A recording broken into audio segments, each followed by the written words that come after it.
business, politics, and economics, and ask the question, what's next? I'm Jennifer Zabasaja, and this is Next Africa. New episodes every month, only on Bloomberg. At a time when policy in Washington is driving Wall Street, we draw a distinction between the rhetoric and the action, bringing you market-moving guests and original reporting. This is Bloomberg Surveillance. Bringing you the latest in tech and AI news whenever and wherever it happens. I'm Tom McKenzie in Paris, and this is Bloomberg.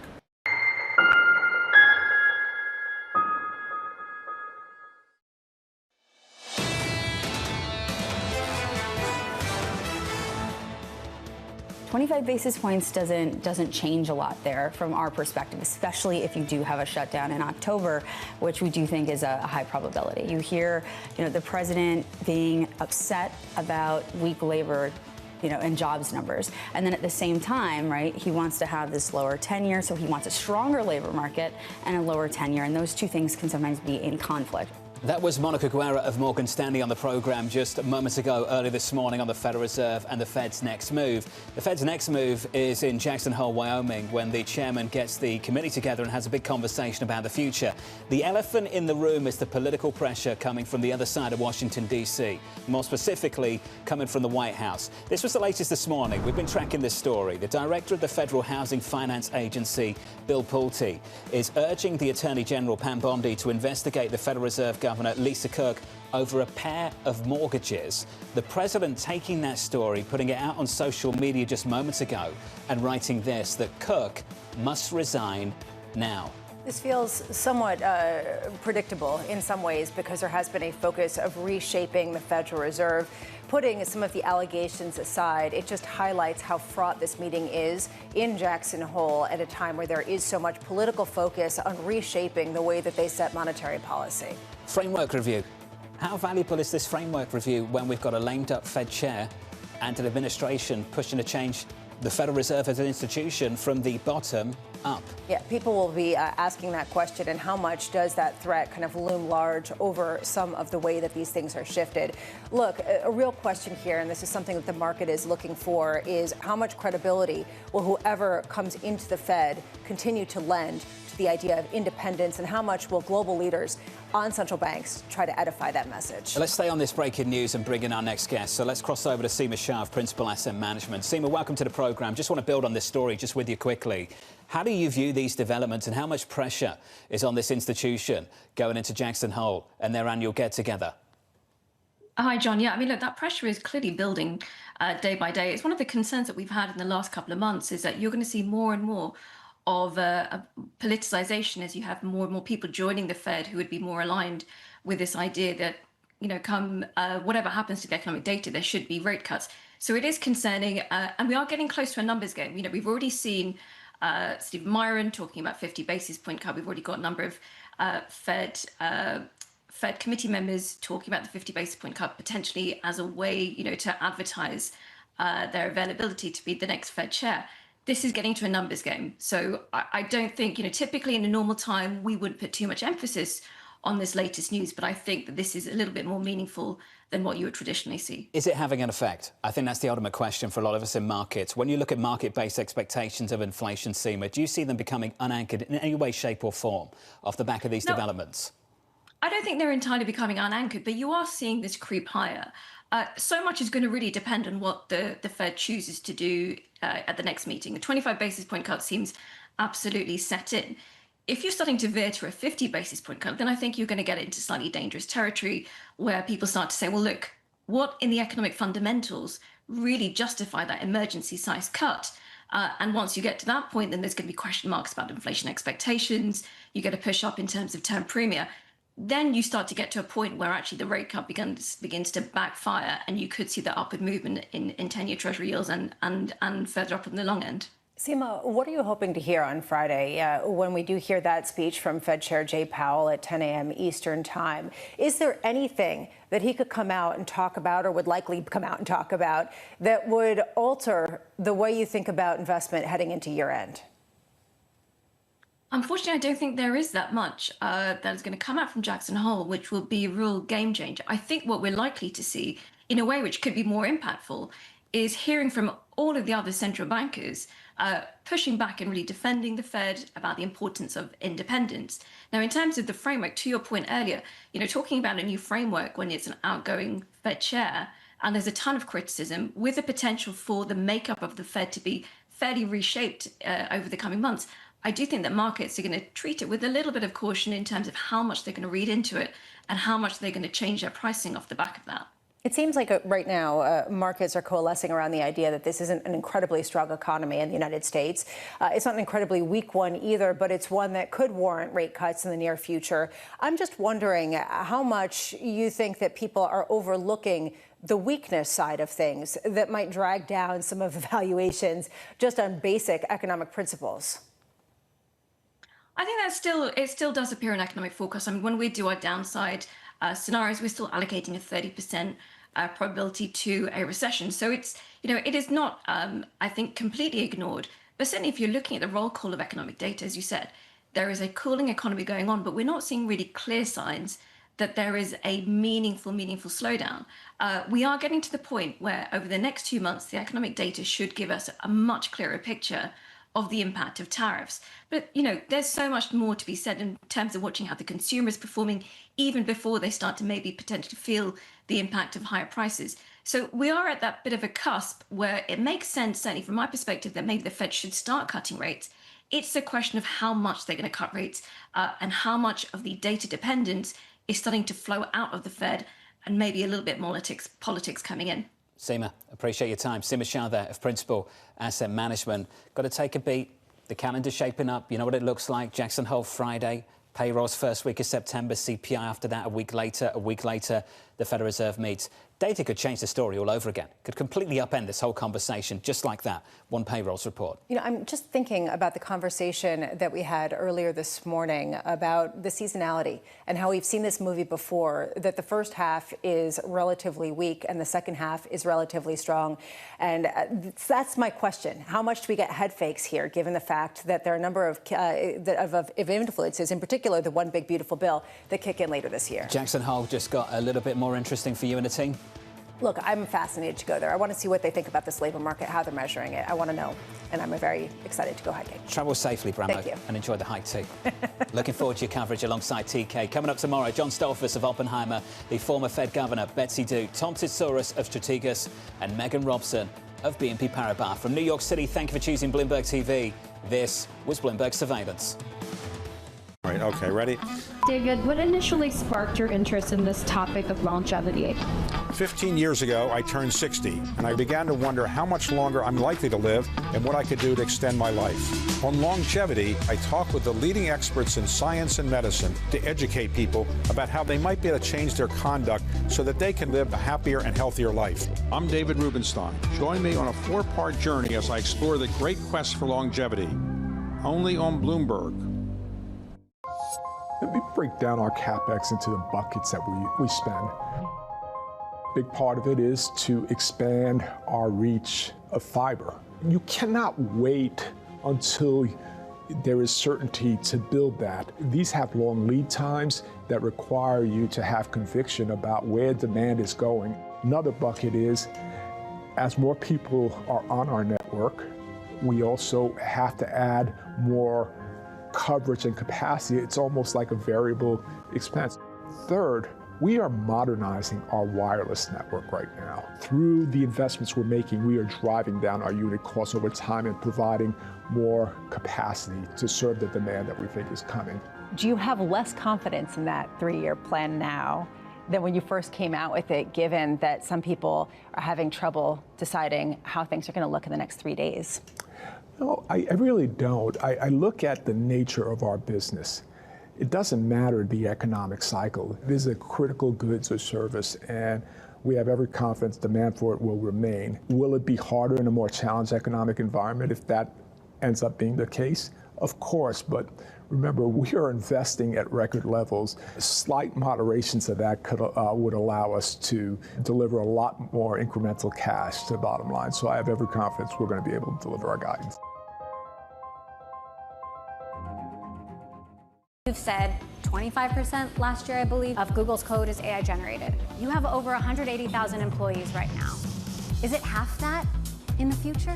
I expect we will grow from our current engineering base even into next year, right? Because it allows us to do more, right? I think the opportunity space is also increasing. I just view this as making engineers dramatically more productive, getting a lot of the mundane aspects out of what they do, allowing them to spend on higher value-added tasks. But that means it's an accelerator. People will be able to do. My work is easy because I use ClickUp. Here's how I keep track of all my tasks. I start my brain. My work. Bukan di 0,9% ya, Junam lagi euronya di sini ya kan? Aku habis 2 juta. Ya enggak? Aku habis 2 juta. Ini spend nasi goreng cuy. Aku habis 2 juta cuman dari kafe. Oh my god. Aku suruh nyanyi 8 detik. Nyanyi di bawah 8 detik. Kalau nggak kena royalti kita. Bisa, aku bisa. Ya? Zamannya Janus, zamannya dan salah. Nggak gitu. Cara mainnya nggak gitu. Enggak nih, aku mau bilang ke mereka, nanti aku rilis single pakai aja lagunya, nyanyiin, nggak apa-apa, nggak kena copyright. Kalau ternyata duit dari copyright gede banget gitu gimana? Lumayan. Aku tuh takut ya terkenal tuh. Takut? Dulu suka, pengen, terus tiba-tiba takut aja. Iya apa tuh? Karena ini jangan dihujat ya guys, please. Aku tuh Aku habis 2 juta cuman dari kafe. Oh my gosh. Work today is broken. We're all working in too many disconnected apps, and it's killing team productivity. But for the first time, there's a platform that fixes it by combining everything you need. Projects, chat, and knowledge in one place. It's all powered by the world's most complete work AI, so you can find answers from anywhere and get work done faster. Introducing ClickUp, the everything app for work. Aku habis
2 juta cuman dari kafe. Oh my gosh. Padahal masih ada 1, 2, 3, 4 kafe lagi yang dalam tanda kutip viral yang harus aku cobain selama seharian di Jakarta. Ya, ini sebenarnya gara-gara kameramen lama aku tiba-tiba ngechat, "Bos, kamu ke Jakarta tak? Ayo kita ke Jaksel, banyak kafe-kafe viral loh." Hari ini di videoin sama kameramen lama.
Banyak kafe-kafe viral loh. Hari ini di videoin sama kameramen lama.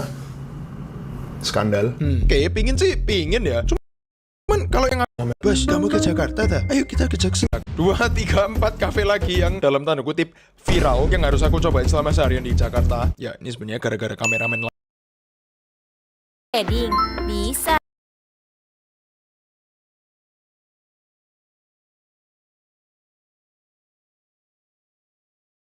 Teman, apa yang akan di sini gue pengen sharing ke teman-teman apa yang akan gue lakuin kalau gue punya gaji UMR dan gimana caranya gue dapat 1 miliar pertama gue. Jadi sebelumnya ini gue tadi udah Google ya, gaji UMR di Jakarta per tahun 2025 itu 5,4 juta. Ya ini gue bakal bulatin aja biar gampang ke 5 juta guys ya. Jadi ada kayak itu punya selisih 400.000. Apa yang gue share sini itu bakalan ya gue harap realistis buat teman-teman ikutin. Di video ini gue bakal sharing 4 cara yang lu bisa lakuin sebagai orang yang punya gaji UMR yaitu 5 juta. Kita udah sepakat tadi nominalnya buat dapetin 1 miliar pertama. Ini gue bilang ini nggak bakalan cepet, ini nggak bakalan instan, ya ini nggak bakalan dalam beberapa tahun doang. Ini mungkin akan memakan waktu, tapi yang penting itu pasti ya. Jadi di sini gue pengen share ke teman-teman langsung aja. Nah di sini apa yang gue maksud dari tentukan ya. Jadi kalau misal ya teman-teman itu punya gaji contohnya 5 juta, teman-teman ini harus tentukan dulu ya, teman-teman ini punya pengeluaran berapa, kalian tuh punya pengeluaran bulanan tuh berapa di Jakarta ya. Ini gue ambil contoh angka ya, kita ambil 50% ya again ya, ini gaji lu awalnya 5,4 udah gue diskon, jadi ini udah sebenarnya udah harusnya realistis banget ya. Kalau lu di atas itu berarti tinggal di adjust saja. P itu gaji teman-teman ya, X itu pengeluaran, contohnya pengeluaran itu 2,5 juta ya, ini udah fully discounted ya, karena kan 5,4 nih awalnya ya, tapi gue udah diskonin kurangin 400.000 sebelah sini. Terusnya kita bakalan cari sisanya, sisa duit alias kita bilangnya Y ya, ini kita bilangnya pengeluaran ya, ini gaji. Nah gini lah ya.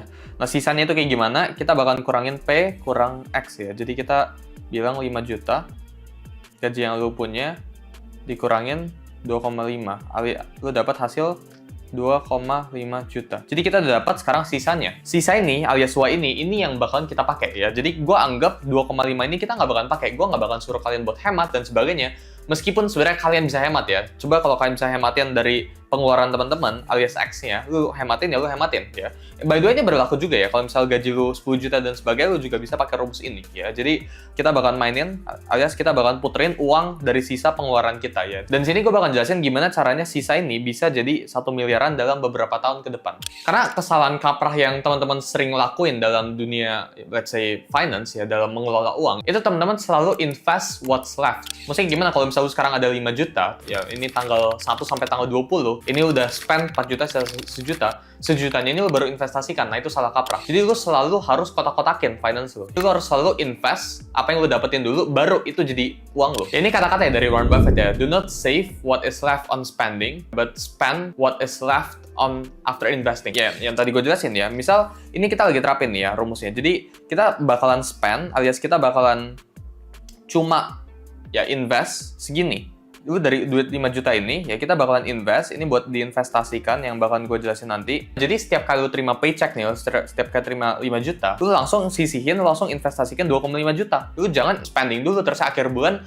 ada duit sisa, baru lu investasikan, itu salah kaprah. Ya, jadi itu konsep yang pertama yang gue pengen jelasin ke teman-teman semua. Biasakan buat setelah terima uang, langsung diinvestasikan. Jangan investasikan apa yang tersisa. Misal lu 5 juta, lu savingsnya dan sebagainya, lu spending buat makan, buat bayar apa dan sebagainya, jalan-jalan, itu sisa 2 juta atau berapa juta, itu baru lu invest, itu salah kaprah ya. Jadi lu harus tentukan berapa yang lu pengen invest. Di sini kita udah tentuin, yaitu 2,5 juta. Nah, nomor 2 ya, yaitu dana darurat. Jadi sebelum ya kita go on risky atau mencapai 1 miliar pertama, gua rasa teman-teman itu harus set yang namanya itu dana darurat. Jadi dana darurat itu gue sering banget bilang minimal itu 12 bulan, tapi kita kasih longgar dikit yaitu 6 bulan guys. Kita bilang dana darurat itu DD ya, 6 bulan guys.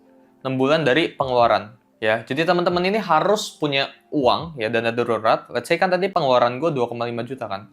Ya dikali 6 ya, sesimpel itu. Jadi kalau lu kali ini semuanya dapat 15 juta. Jadi lu harus punya dana darurat sebesar 15 juta. That's it. Ini amit-amit kalau misal lu dipecat atau lu ada masalah dan sebagainya, lu tetap punya uang ya, lu ada kasbon ya. Jadi kedua itu lu harus punya dana darurat ya, setelah lu tentukan berapa pengeluaran dan berapa yang lu pengen investin ya.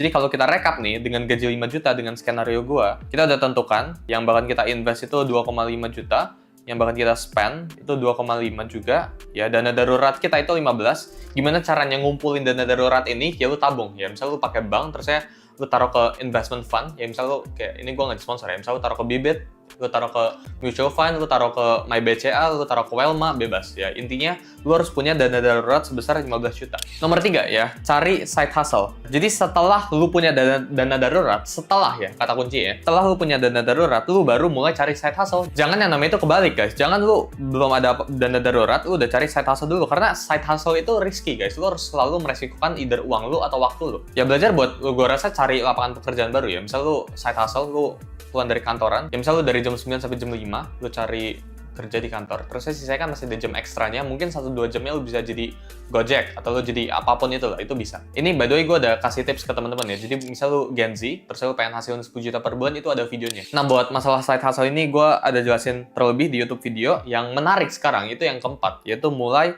investasikan. Jadi kita checklist dulu ya, dana darurat itu udah ada ya, terusnya kita tentukan ya pengeluaran sama jumlah yang kita invest udah ada, side hustle ini udah ada. Side hustle ini kan lu pasti dapat uang lebih kan, tapi gua anggap di sini lu nggak dapat side hustle sama sekali, tapi gua anggap di skenario lu dapat sesuatu ya. Jadi lu dapat 2 pedang ya. Kita bilangnya lu dapat gaji 5 juta per bulan, sama lu dapat side hustle ya, ini berapa ratus ribu atau 1-2 juta per bulan, itu udah bare ya, itu udah cukup banget gitu ya. Jadi yang keempat, yang investasi. Gimana caranya? Misal lu punya duit ya 2,5 juta per bulan ya, source of revenue-nya, gimana cara ini jadiin 1M? Kalau kita pakai ya structure yang sangat-sangat normal, ini butuh kurang lebih 40-an tahun. Karena kan 2,5 juta dikaliin 12 aja, ini 30 juta. Ini dalam setahun nih, ya kan? Terus ya kalau ini lu kaliin 10, ya ini udah 300 juta, ini 10 tahun. Ya kalau lu pengen hit 1M, ya ini 30 tahun kurang lebih ya, hampir 40 lah kurang lebih. Kayak gitu. Jadi menurut gua ya pastinya terdengarnya sangat tidak realistis, tapi again, teman-teman harus cari yang namanya side hustle ya, ini buat ngebantu. Tapi apa yang lo harus lakuin kalau misal punya gaji 2,5 juta per bulan? Menurut gue sekarang, the best option yang lo bisa punya itu masuk ke risk on markets ya. Gue bukan bilang lo harus all in dan sebagainya, tapi menurut gue, dari gue perspektif gue pribadi, the best option yang lo punya sekarang, upside terbaik itu sekarang ada di financial market, yaitu cryptocurrency. Jadi kalau lo masuk ke crypto, jadi kita bilangnya lo jangan masuk ke altcoins dulu ya, karena uang lo masih sangat minim. Tapi again, sebelum masuk ke crypto, lo harus punya dana darurat ya, kayak requirement kita 4 ini ya. Jadi lo jangan asal terjun langsung lompat ke 4, langsung lompat ke 4 ini tanpa ngerjain step 2 sama step 3 dulu. Jadi lo udah punya dana darurat, baru dengerin dari ini, oke? Ini lu disclaimer dulu ya, karena orang-orang bisa aja potong dulu ya. Tapi yang lu perlu pahamin, menurut gua sekarang the best upside yang kita punya itu cryptocurrency. Kenapa? Karena stocks ada masa-masa boomingnya juga ya. Kalau kita investasi stocks saham di masa-masa Warren Buffett kayak dulu, kita udah kaya banget sekarang. Kalau kita invest di zaman-zaman misal properties ya, pas masih sebelum Masehi dan sebagainya mungkin kayak gitu, ya sekarang kita udah kaya banget property, atau bahkan di abad ke-19an sebelum subprime mortgage 2008 kita udah kaya banget guys. Ya kalau kita invest emas sebelum 1971, gold ETF dan sebagainya, kita sekarang udah kaya. Setiap generasi itu pasti ada siklusnya. Setiap generasi itu pasti ada momentumnya. Dan menurut gue sekarang momentumnya itu ada di crypto market. Kalau lu pengen ngandain uang lu, pasti ada di crypto market. Jadi menurut gue pribadi, the best thing you can do dari 2,5 juta ini, yaitu masukin ke crypto alias masukin ke Bitcoin. Jadi uang dari sisa dana darurat ini bahkan masuk ke 2 juta per bulan, 2,5 juta per bulan ke Bitcoin. Bitcoin kayak gini. Jadi seperti yang kita tahu, US itu salah satu negara yang super power ya. Dia itu negara yang nomor 1 lah sekarang ya. Dan teman-teman bisa cek ya, kalau Trump alias presidennya US Amerika Serikat ini baru aja allow buat dana-dana pensiunan alias 401k buat invest ke cryptocurrencies alias invest ke Bitcoin atau crypto ekosistemnya lah. Jadi ini maksudnya kayak gimana? Ini udah cukup bullish buat overall market crypto. Dia juga udah approve Bitcoin ETF. Basically Bitcoin alias cryptocurrency itu udah legalisir guys sekarang ya. Tapi price-nya, harganya itu masih belum fully implemented. Tapi menurut gue pribadi, kalau lu tarik ya beberapa tahun ke depan, 10 tahun ke depan, Bitcoin itu bakalan ngasilin return 30-40 CAGR guys, compound annual growth rate. Jadi kalau kalian bisa ngasilin return 30% per tahun, misal lu dengan 2,5 juta ini, setahun kan bisa berapa? 30 juta kan, kurang lebih yang lu bahkan investin. Ya, 30 juta yang lu invest tahun ini dalam 10 tahun, ini kurang lebih bisa 11-12x lebih guys. Ya, kalau lu bisa ngasilin CAGR return 30%. Jadi kalau lu misal tahun ini, misal lu tabung 30 juta, ini tahun 2025, sebelah sini, by the time lu tahun 2035, nih dengan CAGR alias return ya, kita bilangnya return konsisten 30% per tahun alias lu bakal masukin ke Bitcoin ya, jadi setiap bulan lu masukin dan sebagainya, uang 30 juta ini bakalan kurang lebih jadi 413-an juta guys ya. Ini duit lu bakalan kurang lebih 10x ya, 13x bahkan ya, kalau lu berhasil ngasilin return 30% per tahun. Jadi sebenarnya apakah lu punya gaji UMR terus lu sisihkan sementara sambil lu investin CAGR punya return 30-40% itu bisa mendapatkan 1 miliar? Jawabannya bisa. Karena gini, orang-orang itu sering salah kaprah guys. Orang-orang bilang kalau return 30-40% itu udah gila banget ya, return 50% itu gila banget. Enggak juga guys. Itu tergantung uang capital yang lu punya. Kalau lu punya duit 100 triliun buat ngasilin return 30% itu susah banget guys. Kenapa? Karena uang yang sebesar itu harus dikelola dengan begitu baik ya, biar nggak drawdown, biar resiko mental dan sebagainya. Karena uang sebesar itu nggak bisa masuk ke semua basket guys. Ya misal lu invest ke saham atau invest kemanapun itu nggak bisa masuk. Tapi kalau uang yang kecil itu cenderung ya, kita bilang relatif kecil alias misal di sini case itu 30 juta, ini cenderung bisa menghasilkan return yang ya cukup signifikan guys ya. 30% per tahun itu sangat possible ya buat uang yang under ya, kita bilangnya 100M menurut gua possible. Jadi kurang lebih ya, cuma dengan lu nabung 2,5 juta per bulan dengan konsisten, misal bulan ini bulan 1 nabung, bulan 2 nabung, bulan 3 nabung, bulan 4 dan seterusnya, ini 2,5 juta terus ya. Karena kita udah sisihin kan. Kalau bisa lebih bagus, kalau enggak ya udah ya. Tapi konsisten 2,5 juta per bulan, terusnya dengan ya return 30% per tahun, alias aka buat sekarang per detik ini menurut gua Bitcoin ini bakal jadi one of a thing.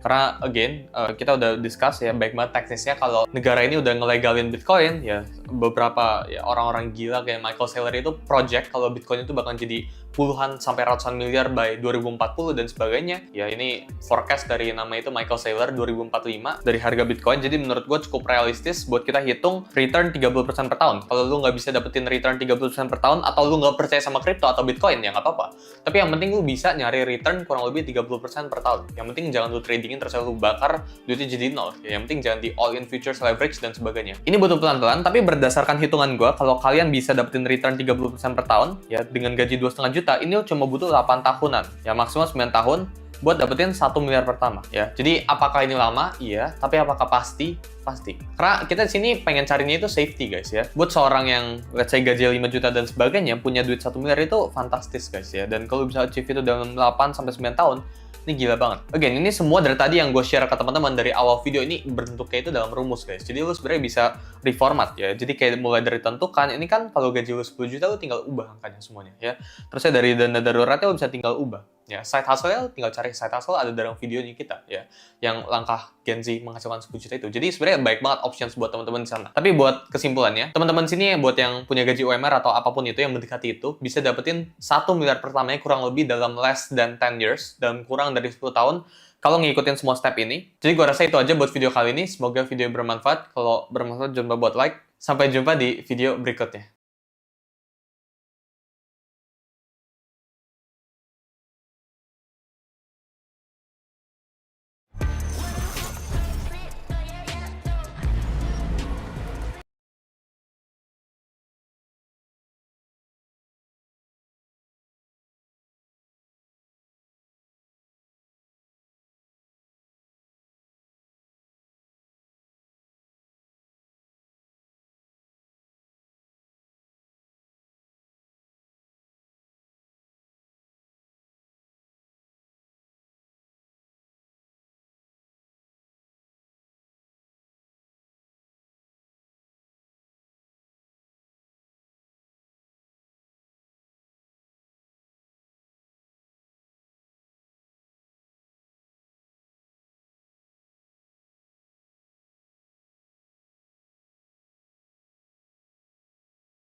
fucking way, Brett Scales? Bro, can I take a picture? Of course, bro.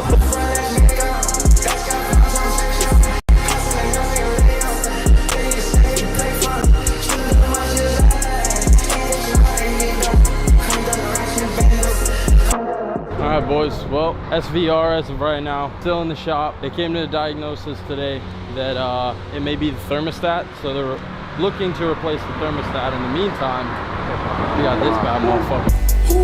Pussy. Alright, so I actually drove this thing in Arizona yesterday, and this shit is a fucking animal. It's 1,000 horsepower. It's got upgraded turbos, blowout valves. Obviously it's tuned. I don't know what the fuck else it's got. Novatech wide body kit, custom interior. They hand painted all this shit. Let's get a little startup.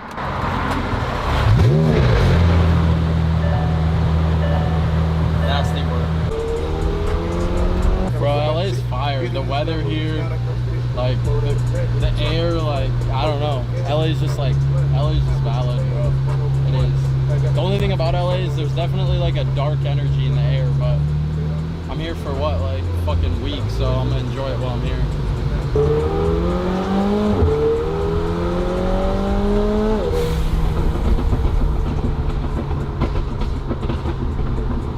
Bro, those blowout valves are so satisfying.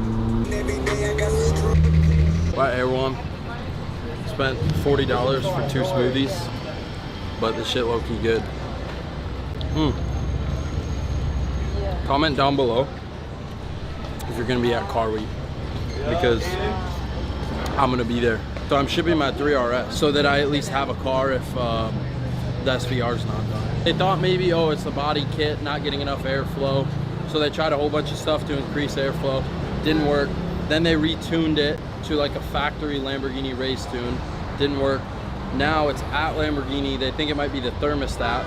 So they have to get a thermostat, but there's only one part available in the country, and it's in Oklahoma. So I have to overnight it here, then overnight it to Arizona, and then install it. Because they can't ship it straight to Arizona, I guess.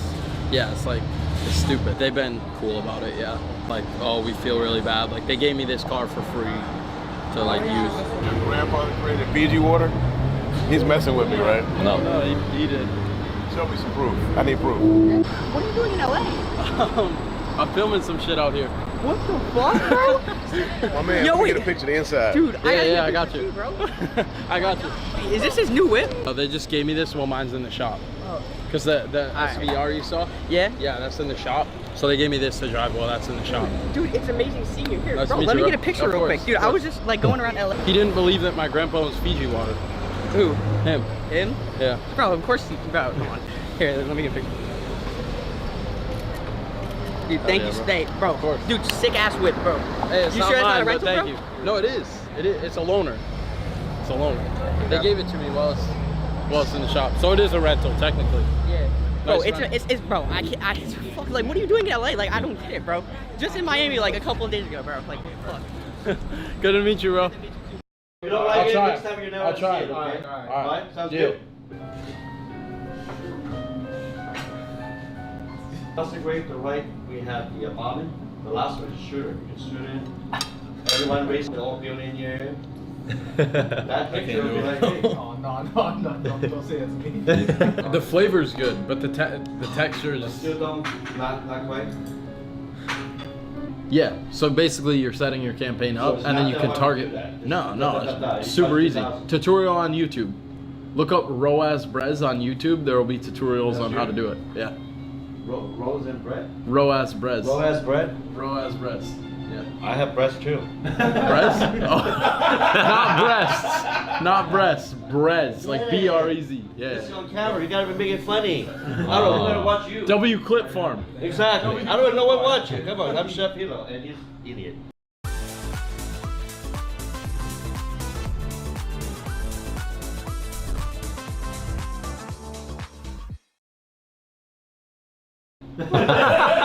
Teach me how to make a piece of sushi.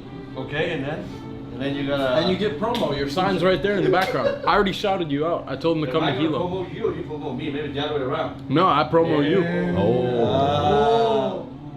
things too. And people will see this. 300,000? Yes. That's it? That's it?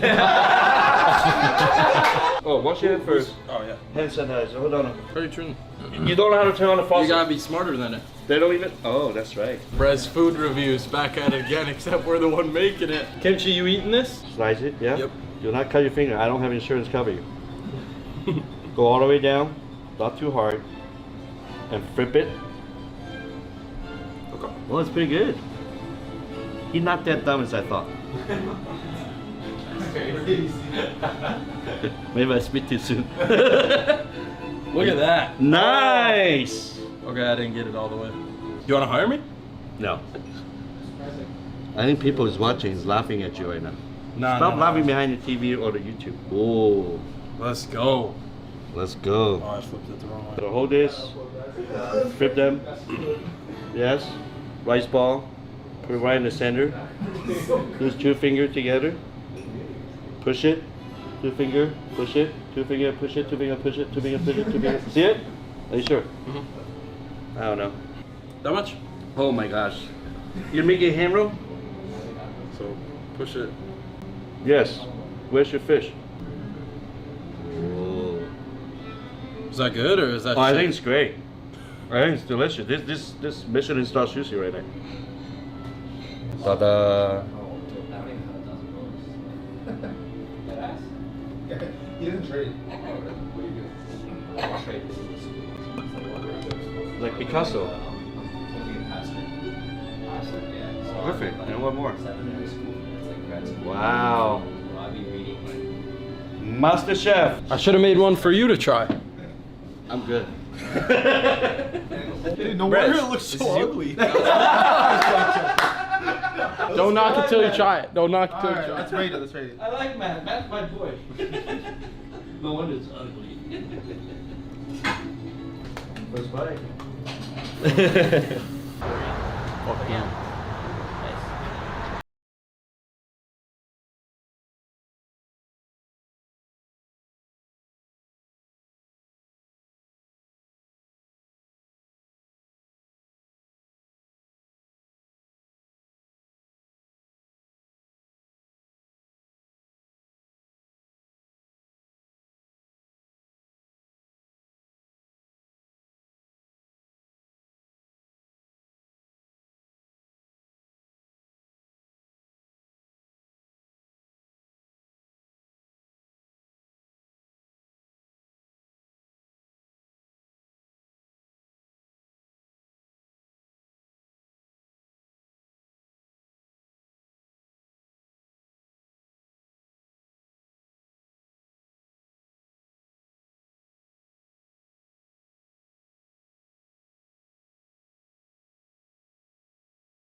wrong. Oh, you had to believe me. When we bought the Porsche. Yeah, me and you. Yeah. I know, like I had to help you out a little. Let's get a quick selfie. All right, I got you. Promise? I got you. Promise me?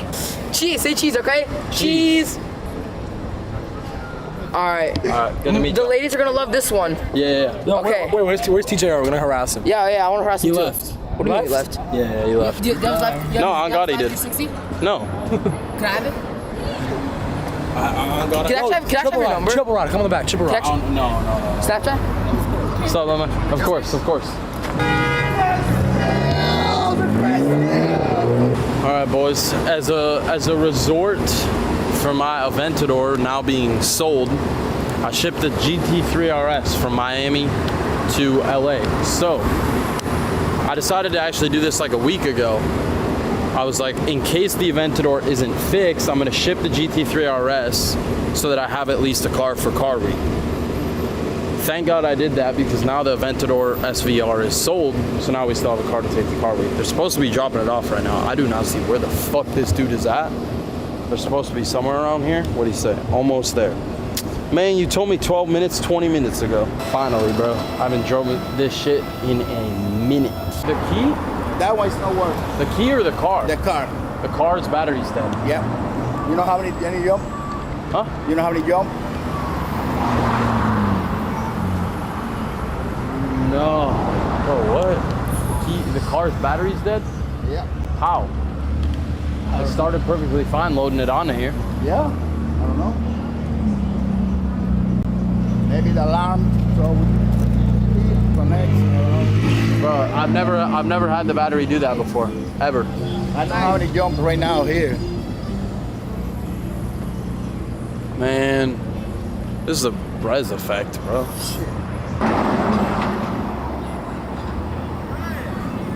Good, bro. That shit's tough. Thank you, bro. Man. Well, boys, first the fucking M3, then the Aventador S, then the Wang Chang, then the Aventador SVR, now the GT3 RS, bro.